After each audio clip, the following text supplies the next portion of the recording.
Blasio, tonight you went after some of the corporate donors, and you went after them very aggressively.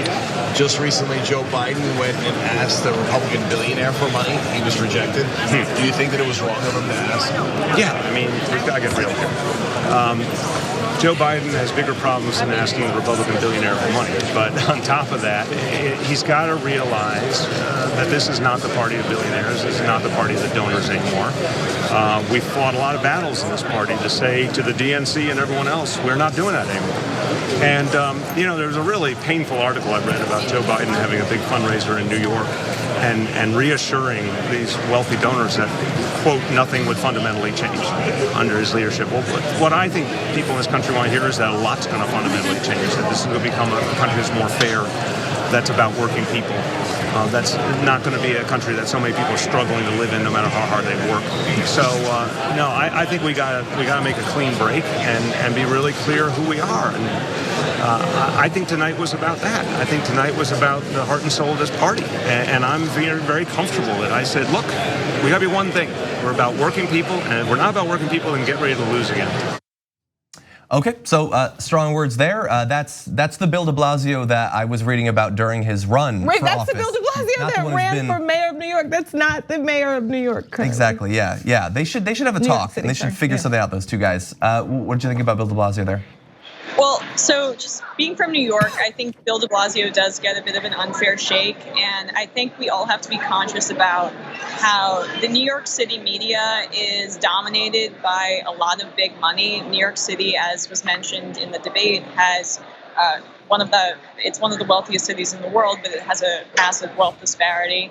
And that's in part due to the history of, wealth, income inequality that predates Bill de Blasio. But I think de Blasio, the right wing doesn't like him. The New York Post leads that charge and goes after him every day. The big moneyed interests don't like him. Mainstream papers go after him every single day. And then progressives started not to like him after he pushed for the Amazon deal, where a lot of union people and progressive people in the New York State Senate and leadership were really against that for obvious reasons, including gentrification. So he lost a lot of credibility there, and it's almost like, how did this guy ever get elected? Because if you recall, Anthony Weiner was leading the race back in the day, and then we all know what happened. And Bill de Blasio kind of fell into the mayorship. But he actually is a politician with a lot of thoughtful things to say. And I think if he's given the chance, he'll surprise some people, as he did tonight. But I am perplexed as to how he even got into the debate stage, because don't you need some sort of threshold? I'm forgetting the exact number, but he announced 65,000 donors. He announced 2 weeks ago. Yeah, it hasn't been long, but it's a big city, and he's a relatively well-known name nationally versus some of these other candidates. Thoughts? Well, it's interesting that when we come to de Blasio, obviously he was very good in his remarks to Cenk there. In the debate, in that Google tracking of his name, he spiked quite substantially, and he, I think, spiked twice during the night in a big way. One of the times was when he mentioned his son and having to speak to his son about dealing with police officers and the sort of the difference in the way white kids and black kids interact with cops. It was, I thought it's noteworthy. And again, it speaks to something else, and that is the way we analyze policy and we look at what people say in a debate. Oftentimes it isn't what carries a debate night. It's moments like that, personal stories, some of the things that we think might be cheesy. Sometimes those are the things that cut through. I'm not saying that was a cheesy moment, but Brooke and I kind of had a different. We did have a different take. It landed cleanly with me and not as cleanly with you. But in any case, I think he clearly had a punch through night in certain ways and certain times. I think one could say that he is slightly in a position to do something about the New York City police and their relationships with black New Yorkers.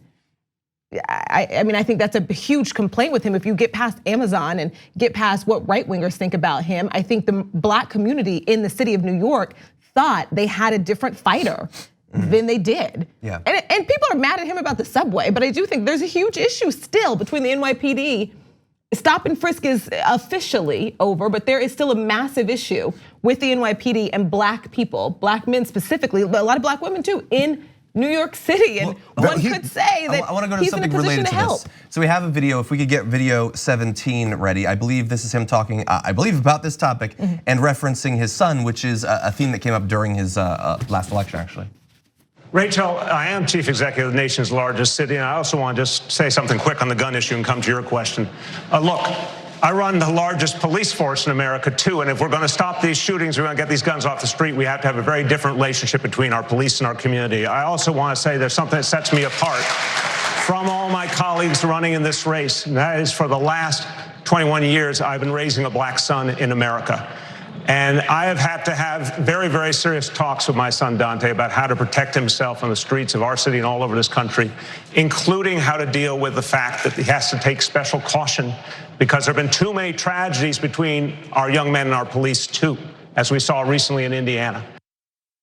Right, that's exactly what I'm talking about. No, I'm not, because he started that saying, we have to have a different conversation. Great, why haven't you started that? So that falls completely flat with me, right? Like he's not in a position to have already started that conversation. Yeah, and so the only thing I would say, and I'm really trying to deconstruct what we've seen tonight. So I'm not speaking on behalf of de Blasio in the least. What I'm trying to say is that that's not the way America saw it at that moment. We're aware of the problems in New York City. We're aware of some of the shortcomings that might be revealed if he gets further on down the way, those shortcomings as mayor. But I think in that moment, clearly it resonated and worked as a vehicle to make a point for him in the debate. Yeah, that's not what I saw just on Twitter. A lot of people had the same feeling that it felt like pandering because they don't feel protected in that space from this man who is there on the debate stage running for president saying, this is important to me. Yeah, I get what you're saying. He's talking about it as if, given the opportunity, I would do something about this, but you have had the opportunity to do something about it. And I'm sure it's difficult, but we expect you to get results if you're implying that you can get results. And so far, we're not seeing that. Right. Really fast, I want to go to one more of the videos with Cenk and de Blasio. This is video 28. The title is Who Came in Second? I'm hoping it's about who came in second in the debate, but we'll find out together. Some people thought you won the debate. Who do you think came in second? I like the way you're framing the question. I'll accept victory. Look, I'm not here to grade people, but I think the candidates who are unwilling to take a bold stand, they set themselves back. Okay, I don't know that I necessarily agree with the ranking, but Cenk's able to have his own opinion. I think but he might be right about just that, right? It was a moment for boldness, and if you didn't come out boldly, you probably were left behind tonight. If this is a chance for a bunch of people to punch through. If you don't punch through tonight, it ain't coming around. The circus is probably only coming through this town once. Well, look, we're acting as if we have to wait to find out who won this thing, but we already have a way of knowing who won this thing. Who got the most tweets on Twitter? Because Twitter is representative of America and reality. And so really fast, in terms of the trending, let's see, I'm seeing Julian Castro, 191,000 tweets. That's a lot. I mean, he's polling really low. Like, that is great for him. De Blasio, 64,000 tweets. That's 1/3. Okay, so he's in second right now. Delaney, 63,000. So de Blasio, Delaney, almost as many. Tim Ryan, 44. Warren, 410,000 tweets. But she is in like second or third, so you'd kind of expect that. Tulsi Gabbard at 92,000. So coming in third or fourth there, from what I can see. Beto is listed, but they don't say how many tweets. And even if they did, I don't know. Beto fell off the ledge tonight, right? Yes. Yeah, but he's good at jumping back up. This is true. The TYT Plus app is now available on iOS and Android. Download to get more TYT content at tyt.com/app.